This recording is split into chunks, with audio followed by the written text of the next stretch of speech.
Before we start, since we are dealing with a very, very complicated area, an area where many of us have already formed opinions, let me remind you of there's a principle.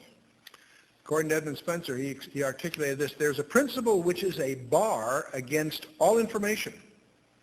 It's proof against all argument. And it's something which cannot fail to keep man in everlasting ignorance. And that principle is condemnation before investigation. So one of our challenges as we go into this very complicated topic is to set aside our prejudices and presuppositions, and let's see what we can find out. Now,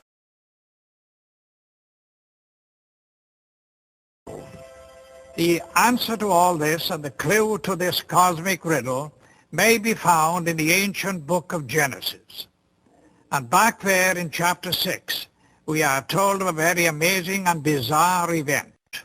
The sons of God saw the daughters of men and saw that they were beautiful, and they lusted after them. And then we read they married them and sired children from them. For the past 1,500 years, most scholars, including evangelical scholars, have interpreted the sons of God as the good sons of Seth, and the daughters of men as the wicked daughters of Cain. They've adopted that interpretation because the other one is so bizarre and outlandish. The ancient interpretation, and in my opinion the correct one, is that the sons of God were demonic beings or fallen angels, and that they came down to earth, they lusted after the daughters of men, they married them, and produced this amazing progeny, this hybrid progeny of the Nephilim. And the very word Nephilim does not mean giants. It comes from the root Nephal, fallen ones. Well, let's get to the real core of all of this. What's the biblical view? And we're going to talk a little bit about the days of Noah. You know, Jesus gave 4 disciples a confidential briefing on his second coming. And the 4 disciples came to him to inquire of his return, and he detailed the precedent events that would occur prior to his second coming. And his answer to them, these 4 guys, is so important it's recorded in 3 of the 4 Gospels, in Matthew 24 and 25, Mark 13, and Luke 21 and 22. But he opens and closes that briefing with a repeated admonition. Take heed that no man deceive you. And that occurs in Matthew 24:4, and you'll find it's the theme of the entire presentation. We're dealing here in spiritual matters, and the attempt of the enemy will be to deceive us. But in the middle of this briefing, about verse 37 of Matthew 24, Jesus makes a very strange remark. He says, but as the days of Noah were, so shall also the coming of the Son of Man be. Now in the context there, what he may have been alluding to is simply that it'll be business as usual until, just as it was business as usual until Noah and the ark, it'll be business as usual until he returns. And most people who read that passage assume that that's all he meant. It's just that it's going to come as a surprise. And yet there are many scholars from the context of the details of that passage feel he was giving us a hint of something deeper. And we really won't understand what he's talking about unless we understand what the days of Noah were like. Let's go on a little further in verse 9 of Genesis 6. It says, these are the generations of Noah. Noah was a just man and perfect in his generations, and Noah walked with God. Terrific verse. We've all read it. But most of us may not pay attention to what that's really saying. These are the generations of Noah. Noah was a just man and perfect in his generations. What does that mean? Well, the word perfect in the Hebrew is tamim. What it means is without blemish, sound, healthful, without spot, unimpaired. What that verse seems to indicate is that Noah's genealogy was unblemished. Now this comes on right after the verses that talk about these strange goings on, where these fallen angels have created some weird form of hybrid, but Noah was unblemished in his generations, and that's one of the reasons that God chose Noah and his 3 sons and their 4 wives to start over again. The purpose of the flood was not just that there was sin in the land. There was, and that's emphasized. But if sin brings the flood, we better get some life jackets. No, there's something far deeper going on. That's what I want to sensitize you for when you do your own study and come to your own conclusions. But I want you to recognize there's something much more profound that God, as a problem that God was solving, and that is that Satan's strategy was to contaminate the human race. Let's turn to 2 Peter chapter 2, verses 4 and 5.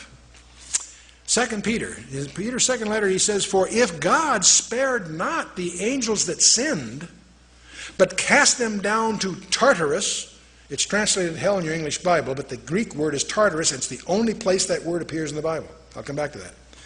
"If God spared not the angels that sinned, but cast them down to Tartarus, and delivered them into chains of darkness to be reserved unto judgment, and spared not the old world, but saved Noah," and he goes on. So Peter does a couple of things here. He again alludes to the angels that sinned. They're cast into Tartarus. I'll tell you more about that in a minute. And they're reserved for a final judgment. "And spared not the old world, but saved Noah." In other words, he ties that event, the days of Noah. So he not only confirms Genesis 6, but he also links it to the days of Noah. Okay. The word Tartarus deserves some comment. The problem with this word is it doesn't appear anywhere else in the Bible, but it does appear in Greek literature.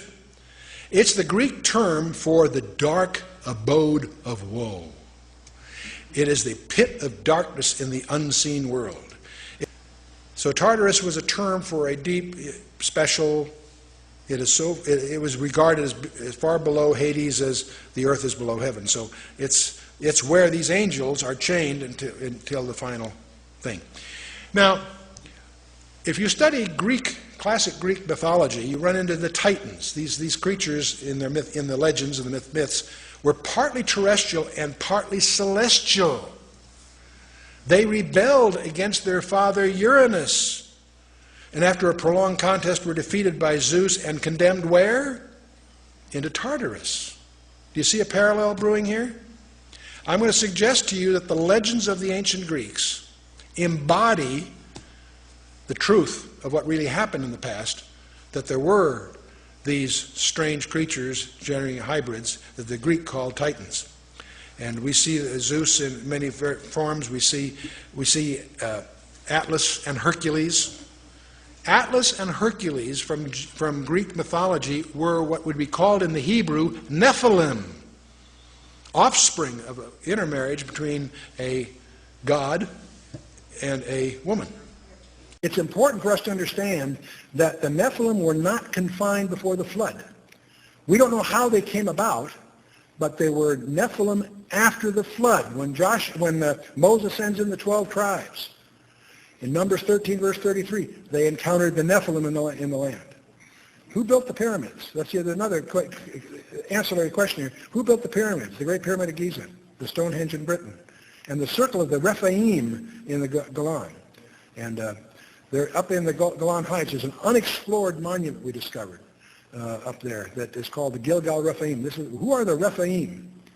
And the Circle of Rephaim is 5 circles, 20-ton stones, about 155 meters in diameter, dated to about 3000 BC. It's built on a flat plateau. And by the way, you can only detect its architecture from above, strangely, and so forth.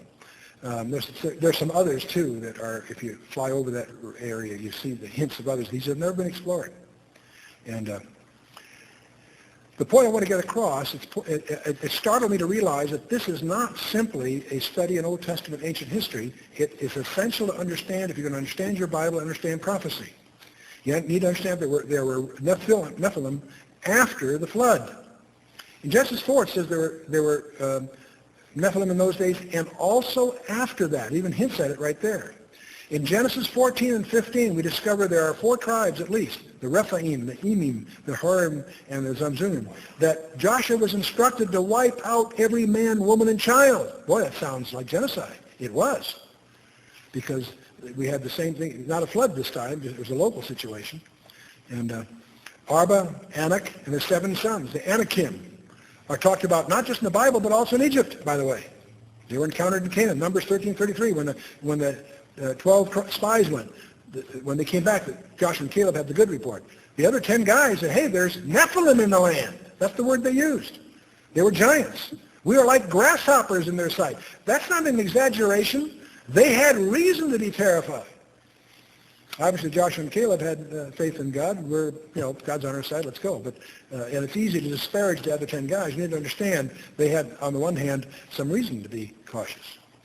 In Deuteronomy 3 and Joshua 12, we encounter Og, the king of Bashan. He's the king of the giants, the Rephaim. Goliath, remember, he had 4 brothers. That's why David picked up 5 stones when he crossed the brook. Why? He was ready for all 5 of those guys.